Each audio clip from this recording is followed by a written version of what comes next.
ಚಾಣಕ್ಯ ಅಮಿತ್ ಶಾ ಪ್ರಾದೇಶಿಕ ಸಮ್ಮೇಳನದಲ್ಲಿ ಮಾತನಾಡ್ತಾ ಇದ್ದಾರೆ. ಬನ್ನಿ ನೋಡೋಣ. एसएन प्रधान, डीजीपी एनसीपी और आज आए हुए सभी राज्य सरकार और केंद्र सरकार की सभी एजेंसियों के प्रतिनिधिगण, अधिकारीगण, सभी को नमस्कार।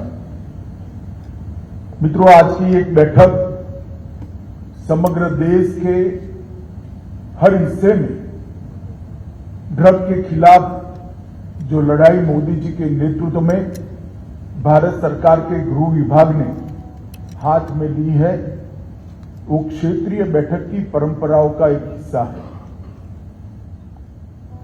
इस बैठकों के माध्यम से ड्रग के खिलाफ जो लड़ाई है, ये कोई एक सरकार की लड़ाई न रहते हुए सभी सरकारों के सभी departments whole of government approach के साथ में आए और सरकारों से भी आगे बढ़कर ये लड़ाई समाज की लड़ाई बने, जनता की लड़ाई बने और अंततोगत्वा हम ड्रग के दूषण से देश को मुक्त कर पाए।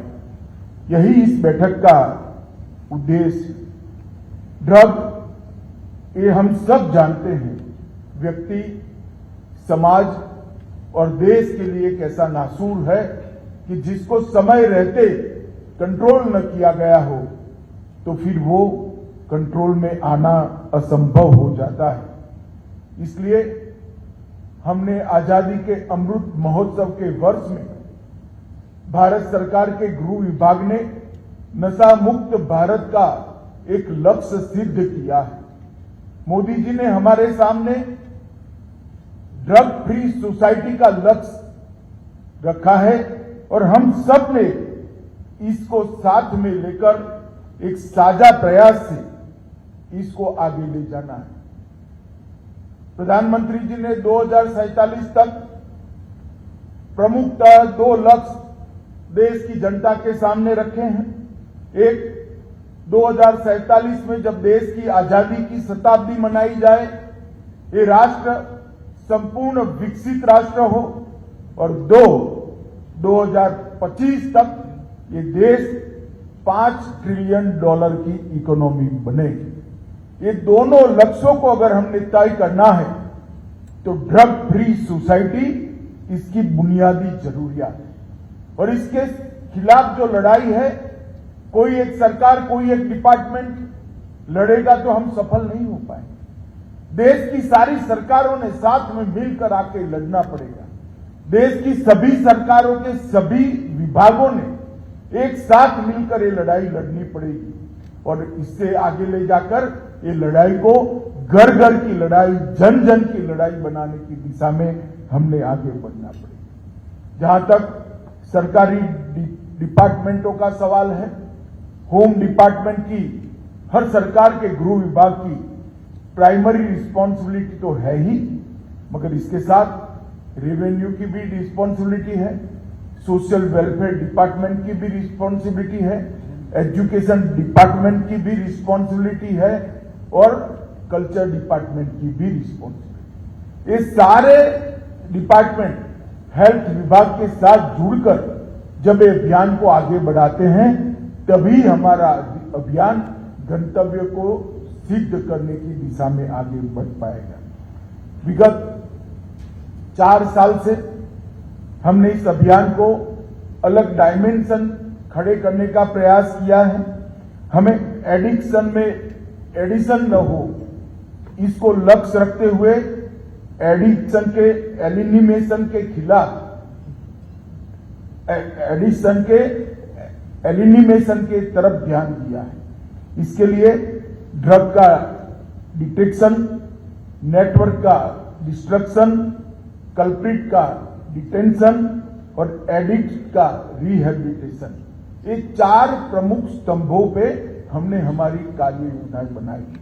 जब तक ड्रग के समूचे कारोबार के तंत्र का डिटेक्शन नहीं करते, तब तक हम सफल नहीं हो पाए। इसलिए मैं सभी सर्जन राज्यों की एजेंसियों को और राज्य सरकारों को कहना चाहता हूं कि हमारे अप्रोच के अंदर हमने बदलाव लाना पड़ेगा। हमने बॉटम टू टॉप और टॉप से बॉटम इन्वेस्टिगेशन का अप्रोच लेना पड़ेगा। बॉटम टू टॉप मतलब एक सबसे बड़ा, जैसे अभी प्रफुल्ल भाई ने कहा, दरिया के अंदर हमारे कोस्ट गार्ड के मित्रों ने आईबी और रॉ की सूचना के आधार पर ढेर सारे मादक द्रव्य पकड़े।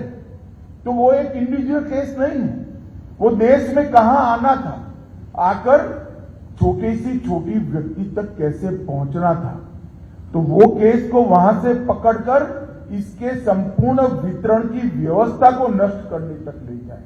और एक व्यक्ति मादक द्रव्यों का सेवन करते हुए पकड़ा जाता है तो वो तो रिहेबिलिटेशन के लिए प्रयास करेंगे, परंतु उसको कहां से मिला और वहां से लेकर देश में कहां से घुसा तक का इन्वेस्टिगेशन करना पड़ेगा। तो टॉप टू बॉटम और बॉटम टू टॉप अप्रोच से ही इस तंत्र को हम समाप्त कर सकते हैं। ड्रग के तंत्र का डिटेक्शन तभी हो सकता है। किसी भी केस को हम इंडिविजुअल केस नहीं ले सकते। ड्रग इतना सेंसिटिव, एक प्रकार से तीव्रता के साथ नष्ट करने की इस तंत्र को जरूरत है। इसको संवेदनशीलता के साथ हमने दिया। ड्रग का केस कहीं पर भी डिटेक्ट होता है तो नीचे से ऊपर और ऊपर से नीचे तक के पूरे तंत्र को नष्ट करने तक इन्वेस्टिगेशन को हमने समाप्त नहीं कर, तभी ड्रग का डिटेक्शन और नेटवर्क का डिस्ट्रक्शन हो सकता है। कल्प्रिट का डिटेंशन हमने बहुत हल्के से, मैं बड़े दुख के साथ कहता हूं, कई बार नजर में आता है कि हम बहुत हल्के से इस इन्वेस्टिगेशन को लेते हैं।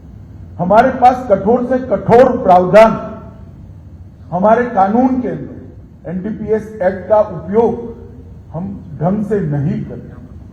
आप अपने राज्य में रिव्यू कर देखिए कितने कारोबारियों की संपत्ति जब्त की, कितने कारोबारियों को आपने डिटेंशन का उपयोग कर जेल में डाला है। आसानी से किसी की बेल नहीं होनी चाहिए।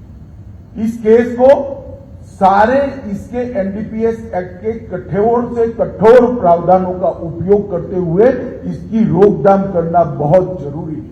और ढेर सारे पोर्टल एनसीबी ने बताए जिसके अंदर आपको कानूनी मार्गदर्शन भी मिल सकता है, केस की सक्सेस स्टोरी भी इसके अंदर उपलब्ध है और जरूरत पड़े तो सीधा एनसीबी का संपर्क कर आप गाइडेंस भी ले सकते हैं। मित्रों, सभी राज्यों से मेरा अनुरोध है कि आप सब ने मिलकर इन चारों मुद्दों को, ड्रग्स, नेटवर्क, कल्प्रिट और एडिक्शन के लिए रिहेबिलिटेशन, इन चारों मुद्दों का एक संपूर्ण बनाकर ये लड़ाई को समग्रता के साथ ले जाना पड़ेगा। मित्रों, नारकोटिक्स के डिस्पोजल का जो अभियान चल रहा है वो भी बहुत जरूरी है। मेरा आग्रह है हर एक राज्य को हर 3 माह में मंत्री लेवल पर इसका रिव्यू हो, होम सेक्रेटरी डीजीपी लेवल पर इसका रिव्यू हो और नष्ट पदार्थ किए जाए। इससे 2 प्रकार के फायदे होते हैं।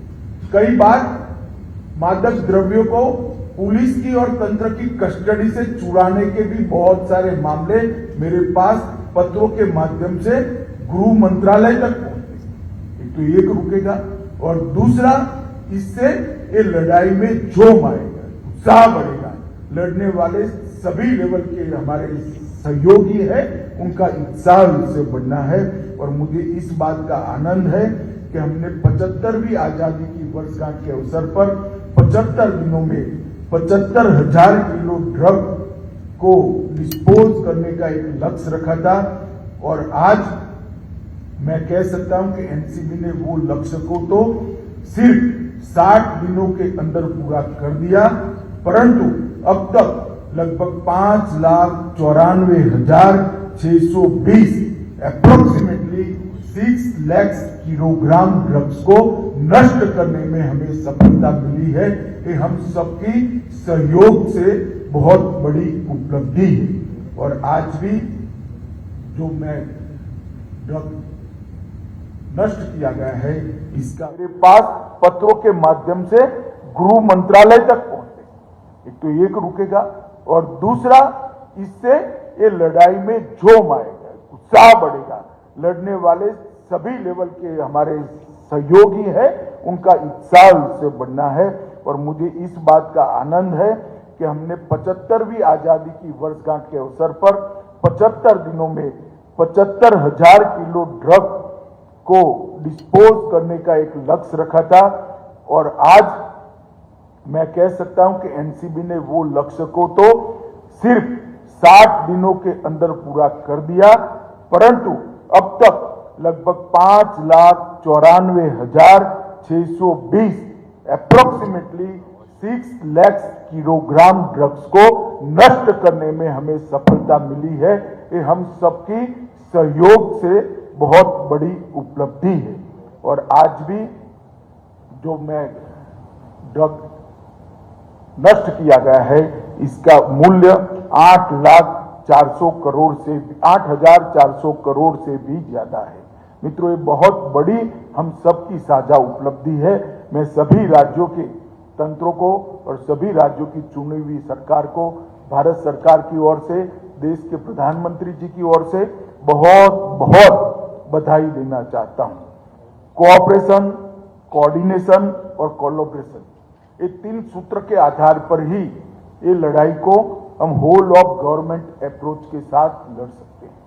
हमने, राज्य ने नीचे एक ऐसा तंत्र विकसित करना पड़ेगा, हर जिला के साथ राज्य इकाई का कोऑपरेशन, कोऑर्डिनेशन और कोलैबोरेशन हो, और हर राज्य का भारत सरकार के साथ कोऑपरेशन, कोऑर्डिनेशन और कोलैबोरेशन हो।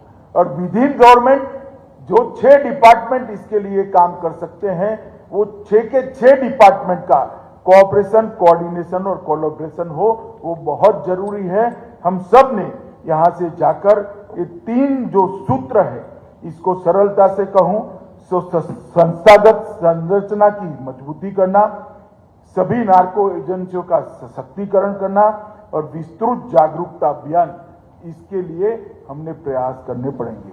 मित्रों, मैं आप लोगों से जानकारी भी साझा करना चाहता हूं कि हमने जो अभियान जून 19 से लिया है, इसको काफी सफलता मिली है। ये आंकड़े का कंपैरिजन डिपार्टमेंट की और सरकारों की हौसला अफजाई की, कोई अन्यथा न ले इसको। 2006 से 13 तक का एक कालखंड निकाल ले तो 1257 व्यक्ति अरेस्ट किए गए थे, और 2014 से 22 तक 3,544 व्यक्ति 3,544 अरेस्ट हुई है। 181% इंक्रीज है, वो कभी भी आजादी के बाद नहीं आई।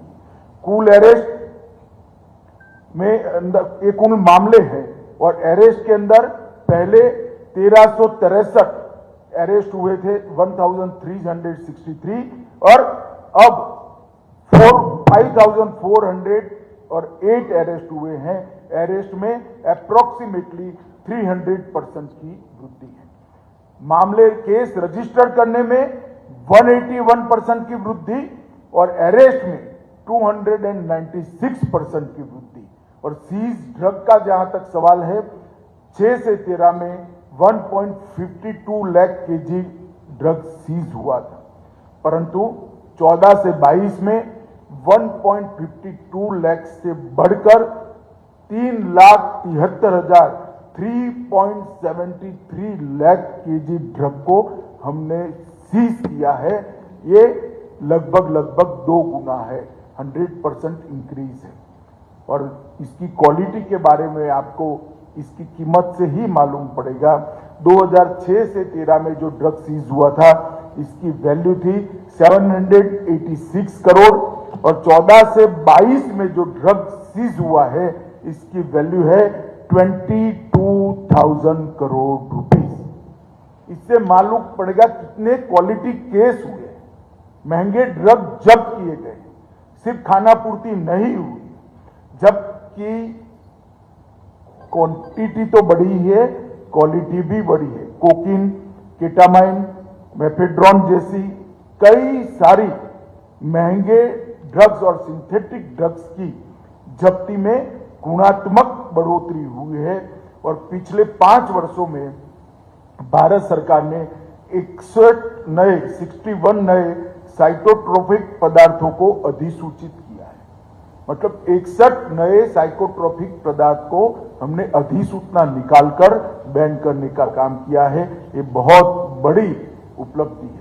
मित्रों, क्षेत्रीय सम्मेलन करने का उद्देश्य ये है कि आप यहां से जाकर आपके राज्य में क्षेत्रीय सम्मेलन करें। ये लड़ाई जब तक जिलों की लड़ाई नहीं बनेगी, हम कभी सफल नहीं होंगे। इस लड़ाई को जिले तक ले जाना है, गांव तक ले जाना है, स्कूल्स तक ले जाना है। एक जबरदस्त बड़ा जागरूकता अभियान ढेर सारे एनजीओ को साथ में जोड़कर हमने लाना पड़ेगा। और मैं आज आपको कहना चाहता हूं, अभियान को जन जन का अभियान नहीं बनाते हैं, तब तक हमारा देश इसके खतरे से मुक्त नहीं हो सकता है। एक ऐसा गुनाह है, एक ऐसा नासूर है जो हमारी आने वाली नस्लों को बर्बाद कर देगा। कई ऐसे देशों के उदाहरण सामने हैं जहां 70% लोग, 60% लोग, 30%, 40% लोग ड्रग एडिक्ट हो गए। क्या होता होगा उस देश का? हमने समय पर जागरूकता लानी होगी और इसके खिलाफ लड़ना होगा। मैं आज जब दक्षिण छोर पर आया हूं, तब महासागर मार्ग और तटीय सुरक्षा पर भी फोकस बढ़ाने की जरूरत है। ये बात ठीक है कि विगत 3 सालों में हमारे महासागर की सुरक्षा करने वाली एजेंसियां, नेवी और तटरक्षक ने बहुत अच्छा काम किया है और कुछ राज्यों की पुलिस ने भी बहुत अच्छा। मैं उनको बहुत बहुत बधाई देना चाहता हूं, परंतु ये पर्याप्त नहीं। हमारा समुद्री मार्ग पूरी दुनिया में कहीं पर भी नार्कोटिक्स जाने के लिए खुला नहीं रहना चाहिए। हमारे 3 प्रमुख मार्गों में दक्षिणी मार्ग जो है, मकरान तट से हिंद महासागर क्षेत्र का जो मार्ग है, इसमें हमारी चौकसी बढ़नी चाहिए और ये हमारे लिए चिंता का विषय है। पाकिस्तान से ईरान होते हुए ज्यादातर समुद्री जहाज पर ड्रग लोड होती है और लंका से लेकर अफ्रीका तक जाती है। हमने इसको रोकना होगा, क्योंकि जब तक ये नहीं रोकेंगे, हमारे यहां भी ड्रग आते हुए हम रोक नहीं सकते हैं। हम ऐसे ईज के साथ नहीं रह सकते हैं कि ये तो बाहर जा रहा है। जो बाहर भेज रहे हैं, उनका अगर आर्थिक नुकसान आपने नहीं किया, उनको चोट नहीं पहुंचाई, उनको क्षतिग्रस्त नहीं किया, तो वो कल हमारे यहां भी भेजेगी। हमारा उद्देश्य होना चाहिए कि दुनिया में कहीं पर भी ड्रग का व्यापार करने वाले व्यक्ति को, इंस्टीट्यूशन को और व्यापारियों को हमने वीक करना है, उसको नेस्त नाबूद करना है। समुद्री मार्ग से तस्करी रोकने हेतु एक बहुत बड़ा अभियान भारत सरकार ने लिया है। 60 से 70% नार्कोटिक्स आज समुद्र मार्ग से तस्करी होने के आंकड़े, अनकन्फर्म आंकड़े हमारे पास है। इसके लिए एनकोड कमेटी की बैठक में कोस्ट गार्ड, नेवी और पोर्ट अथॉरिटी को भी अब स्टेक होल्डर बनाया गया है। तो स्टेट लेवल की जो एनकोड कमेटी की बैठक होती है, इसमें विशेषकर दक्षिणी राज्यों में कोस्ट गार्ड, नेवी और पोर्ट अथॉरिटी को भी रिस्पॉन्सिबिलिटी के साथ हिस्सा ले और वो रिस्पॉन्ड करे। इसके लिए हमने प्रोएक्टिव होकर प्रयास करने पड़ेंगे। मित्रों, आज मैं जब यहाँ आया हूं, तब एनकोड के तंत्र के बारे में भी जरूर बात करना चाहता हूं। 2019 के बाद एनकोड के तंत्र में 2 बार बड़े बड़े बदलाव किए गए हैं। अब 4 स्तरीय एनकोड की व्यवस्था अस्तित्व में आई है। शीर्ष स्तर पर एनकोड समिति है जो राष्ट्रीय स्तर पर सभी एजेंसियों का कोऑर्डिनेशन करती है। कार्यकारी स्तर पर भी केंद्रीय स्तर पर एक एनकोड समिति है। राज्य स्तरीय एनकोड समिति है जो मुख्य सचिव की अध्यक्षता में है और जिला स्तरीय एनकोड समिति है जो डिस्ट्रिक्ट कलेक्टर की अध्यक्षता में। बड़े विनम्रता से एनसीबी डायरेक्टर ने बताया कि भाई आप लोग अपलोड नहीं करते हो, इसलिए कई जिला कमेटी की बैठकों के आंकड़े शून्य है। मगर मैं निर्ममता से बात करना चाहता हूं, आज भी जिला की एनकोड समिति की बैठकें नहीं होती है। और मैं अपने आप सभी को बताना चाहता हूं, जब तक जिला स्तर की एनकोड समिति की बैठकें नहीं होगी तब तक सफलता नहीं मिलेगी। और जो पोर्टल बना है इसमें इसको आप रेगुलरली आपके राज्य से अपग्रेड करते जाइए। समग्र देश को उत्साह बढ़ता है, ये लड़ाई को एक ताकत मिलती है कि 500 जिलों ने डिस्ट्रिक्ट लेवल की मीटिंग कर ली। ये जो नहीं करते इसके लिए प्रेरणा का स्रोत बन सकता है, परंतु जिला स्तर की बैठकें हमने करनी चाहिए। इसके लिए मैं आप सभी को बहुत आग्रह के साथ विनती करना चाहता हूं। एक संयुक्त समन्वय समिति भी बनाई है जो बहुत अच्छे तरीके से काम कर रही है। एक सिम्स ई पोर्टल भी बनाया है, वो ट्रेड एनालिसिस और डेटाबेस मैनेजमेंट का आपको जानकारी देता है। केंद्रीकृत एनकोड पोर्टल भी बनाया है जो डेटा इंटीग्रेशन का काम करता है और नॉलेज मैनेजमेंट सिस्टम के रूप में आपके लिए उपलब्ध है। और हमने एनसीबी का उन्नयन भी, अपग्रेडेशन भी काफी किया है। 5 नए अंचल कार्यालय बनाए दिए गए हैं, देहरादून, अमृतसर, मंडी और अजमेर। और इसके साथ साथ जुड़े हुए जो पहले से रांची, भुवनेश्वर, इम्फाल, गोवा, मंदसौर, कोचीन, मदुरई और हैदराबाद, तो ये सारे अंचल कार्यालयों के माध्यम से एनकोड आपकी एनसीबी आपकी सहायता के लिए हमेशा उपलब्ध है। एक dedicated anti narcotics canine pool की भी स्थापना की है, इसमें भी हम आत्मनिर्भर बने हैं। एक जो कुत्तों की नस्ल है वो भारतीय नस्ल है, जिससे आप सभी को बहुत आनंद होगा। हमने बहुत परिश्रम कर एक भारतीय नस्ल को डेवलप किया है। जब्त दवाओं के निपटान के लिए क्वार्टरली इसको मॉनिटर करना चाहिए और दोहरे उपयोग वाली प्रिस्क्रिप्शन की दवाओं के दुरुपयोग के रोकने के लिए भी हमें आपके सुझाव चाहिए, जो आप एनसीबी के माध्यम से भारत सरकार के गृह विभाग को भेज सकते हैं। प्रशिक्षण और क्षमता निर्माण, जब तक प्रशिक्षण और क्षमता निर्माण नहीं कर सकते हैं, ये एक स्पेशल टाइप का इन्वेस्टिगेशन है, स्पेशल टाइप की प्रोसिक्यूशन की ये कला है। हमारे सभी अधिकारियों को इसके लिए ट्रेनिंग देनी पड़ेगी। विभिन्न रैंकों और स्तरों पर 5 अलग अलग प्रशिक्षण के मॉड्यूल्स को एनसीबी के द्वारा बना दिया गया है। बहुत मेहनत हुई है, मैं जानता हूं। ये मॉड्यूल को राज्यों ने एडॉप्ट करना चाहिए और अपने प्रशिक्षण कार्यक्रम के अंदर इसको इन्वॉल्व करना चाहिए, चाहे डीवाईएसपी का प्रशिक्षण हो, चाहे पीएसआई का। आपके राज्यों के स्तर पर कांस्टेबल, डीवाईएसपी, पीएसआई और डीवाईएसपी 3 डायरेक्ट भर्ती होती है। तीनों रिक्रूटमेंट के बाद प्रशिक्षण के पाठ्यक्रम में ये 5 अलग अलग प्रशिक्षण मॉड्यूल है। इसको स्टेज वाइज आपने ट्रेनिंग के वक्त ही इनकी जागरूकता बढ़ाने के लिए आगे बढ़ना चाहिए। जम्मू कश्मीर, राजस्थान और गुजरात ने इस मॉड्यूल को अपने पाठ्यक्रम के अंदर अपना लिया है। मेरा सभी राज्यों से भी अनुरोध है कि आप